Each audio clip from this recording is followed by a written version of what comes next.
কোন গণতন্ত্র, কোন আইনের শাসন? Enough is enough. এর পরিণতি কিন্তু ভালো হবে না, এর জবাব দিতে হবে।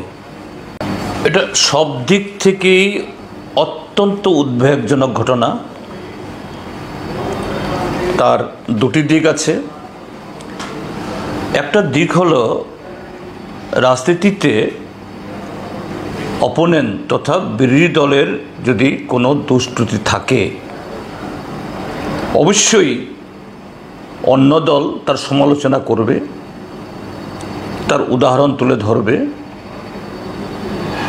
এবং সেই কোনো উত্থাপিত বক্তব্য বা অভিযোগ যদি অসত্য হয় বা সত্য হয়,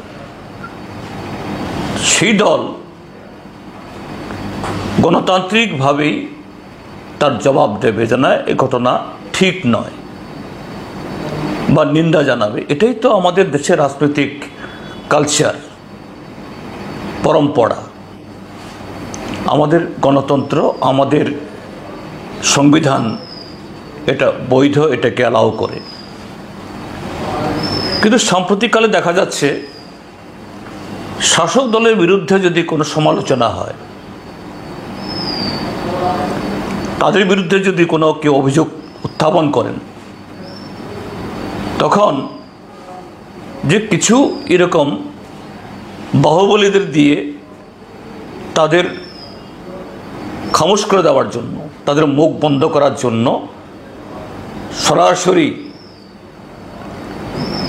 সেই ব্যক্তি বা সংগঠনের উপরে দৈহিক আক্রমণ, সম্পত্তি ক্ষতি করা এবং আরও নানাভাবে তাদেরকে কোণঠাসা করার চেষ্টা যেন ত্রিপুরাজ্যের এটা কালচার হয়ে গেছে।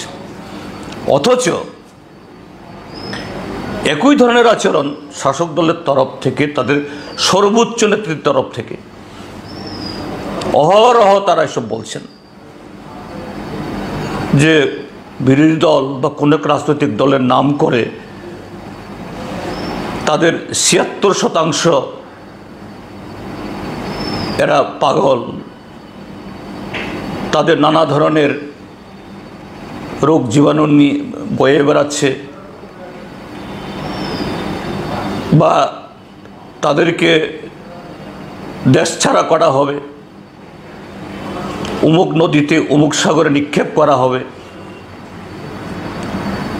তাদের অতীতে বহু শিক্ষা দিয়েছি, আবারও তাদেরকে শিক্ষা হবে, হজম করে ফেলা হবে, দুলিশ্বাত করা হবে, নিচ্ছিন্ন করে দেওয়া হবে। শাসক দলের নেতারা যখন এগুলি বলেন, আমরা বিরোধী দল কী করি? আমরা রাজনৈতিকভাবে তার জবাব দিই। এটাই তো আমাদের দেশের রাজনৈতিক সংস্কৃতি বা পরম্পরা। কিন্তু ত্রিপুরাজ্যে বর্তমান যে শাসক গোষ্ঠী বিজেপি বা ত্রিপুরা মথার বিরুদ্ধে কিচ্ছু বলা যাবে না। বিরোধী দল আমরা তো উদাহরণ দিয়ে, যুক্তি দিয়ে কথাগুলি বলছি। আমি দেখেছি গতকাল এই সুদীপ বর্মন মহোদয়ের একটা বক্তব্য। তিনি কি বলেছেন যে মধ্যপ্রদেশে এক বিজেপি নেতা, সেখানকার আদিবাসী একজন নাগরিক, তিনি একটা কমপ্লেন জানার জন্য এসেছিলেন। জবরদস্তি করে তার মাথার উপর, তার শরীরের উপর তিনি প্রস্রাব করে দিচ্ছেন। এই ছবি আরেকজন তুলেছে, ভাইরাল হয়েছে।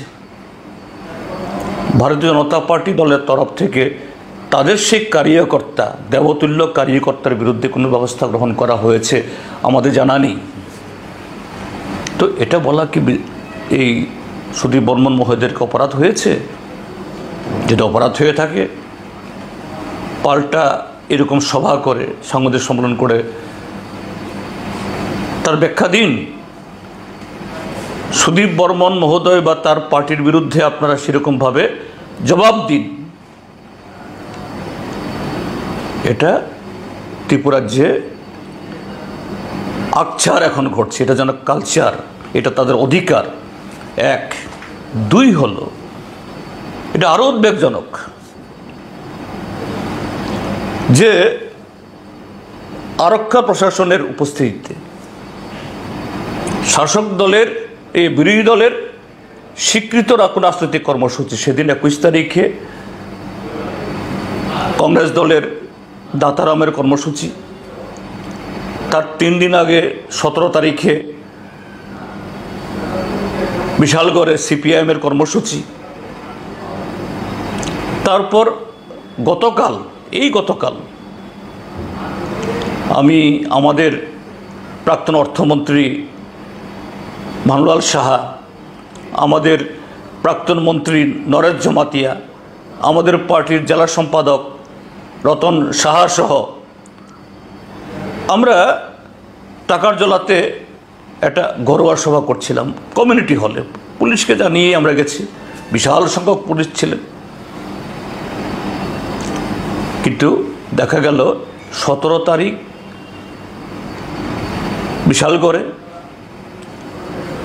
21 তারিখ উদয়পুরে দাতারামে, গতকাল এই জাম্পুই জেলার এই টাকারজলাতে, আর আজ সকালবেলা সুদীপ বর্মন মহোদয়ের গতকালের যে সাংবাদিক সম্মেলনে, এতে ভারতীয় জনতা পার্টির হাতে ঘা লেগেছে।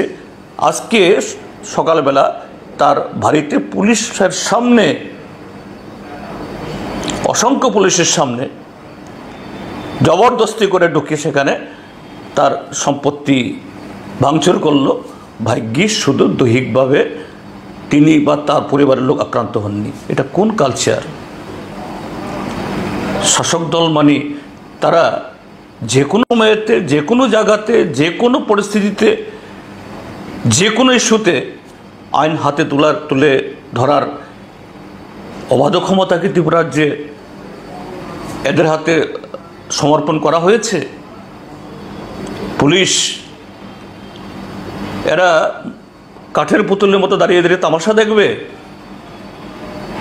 কোন গণতন্ত্র, কোন আইনের শাসন? দুর্ভাগ্যজনক। আমি গতকালও এই 17 তারিখ এবং গতকাল টাকারজলার প্রেক্ষিতে সাংবাদিক সম্মেলন করে বলেছিলাম, মাননীয় মুখ্যমন্ত্রীকে আপনি কোথায় কোথায় বলেন সুশাসন চলছে, অমৃতকাল চলছে, ত্রিপুরাজ্য উন্নয়নের একেবারে ওই সূর্য চাঁদের সারিতে চলে এসছে, কিন্তু এগুলো কি? কেন কিছু যুবকদেরকে লেলিয়ে দিয়ে বিরোধী দলের কণ্ঠস্বর রোধ করার জন্য আপনাকে এইরকম করতে হচ্ছে? এটা আপনার দুর্বলতা নয়?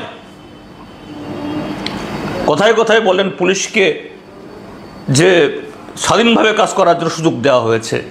আরে এই কথা বলার, এই কথা কি কেউ বলতে পারে এরকম? মুখ্যমন্ত্রীর চেয়ারে বসে, স্বরাষ্ট্রমন্ত্রীর চেয়ারে বসে? তার মানে হলো আপনি স্বীকার করে নিচ্ছেন পুলিশের স্বাধীনভাবে কাজ করার সুযোগ ছিল না। এখন যখন বলছেন স্বাধীনভাবে কাজ করার সুযোগ দেওয়া হয়েছে, কিন্তু দেখা যাচ্ছে পুলিশের সে ভূমিকা নেওয়ার স্বাধীনতা নেই, যে কারণে অফিসার এবং ডজন ডজন পুলিশ কর্মীর সামনে অল্প কজন মাত্র কিছু লোক যাদেরকে লেলিয়ে দেওয়া হয়, আমি তাদেরকে দোষারোপ করব না, আমি সত্যি বলছি, বিশালগড়ে সেদিন যারা পার্টি অফিস আক্রমণ করলো, একজন সংখ্যালঘু এই নাগরিকের উপরে তার বাড়ি তছনছ করে দিল। গতকালও যে 15-16 জন যুবক টাকারজলাতে আমাদের মিটিং বানচাল করার জন্য আসলো, এবং আজকে যারা সুদীপ বাবুর বাড়িতে এমএলএ হোস্টেলে, এটা প্রোটেক্টেড এরিয়া, 1 নম্বর এমএলএ হোস্টেল, সুদীপ বর্মন সহ কিছু লোক থাকেন সেখানে, এটা তো রেস্ট্রিক্টেড এরিয়া, এখানে ঢুকলো। পুলিশের স্বাধীনভাবে কাজ করার নমুনা এটা?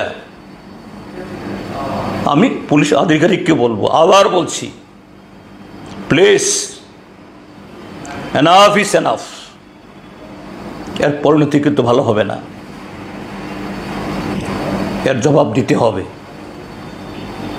আমরা কোনো ফেভার চাই না, আমরা চাই জাস্টিস, যে আমরা আমাদের constitutional right, human rights, natural rights, আমরা শুধু এটুকুই চাই।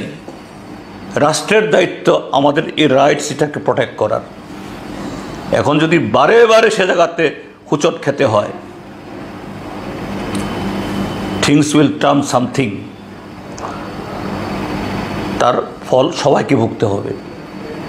খুব মার্জিত ভাষায় আমি আমাদের রাজ্যের পলিটিক্যাল এক্সিকিউটিভ এবং যারা আমাদের এই কনস্টিটিউশনাল ইনস্টিটিউশনগুলো উভয়কেই বলছি যে সংযত করুন, অন্যায় তাদের না যারা এই সমস্ত ঘটনা করছে, অন্যায় হলো যারা পুতুল নাচাচ্ছে পেছন থেকে, আড়াল থেকে, তারাই বিশালগড়, টাকার জলা, 1 নম্বর MLA হোস্টেল এবং রাতের অন্ধকারে, এবং দেখা যাচ্ছে এখন শুধু পুরুষ না, কিছু মহিলাও এই জায়গাতে যুক্ত হচ্ছে। কি ধরনের লজ্জার! এইভাবে ত্রিপুরা রাজ্যকে ধ্বংস করবেন না। ত্রিপুরা রাজ্যের সমস্ত সুবুদ্ধি সম্পন্ন মানুষ এর বিরুদ্ধে সোচ্চার হবেন, আমি এটা আশা করি।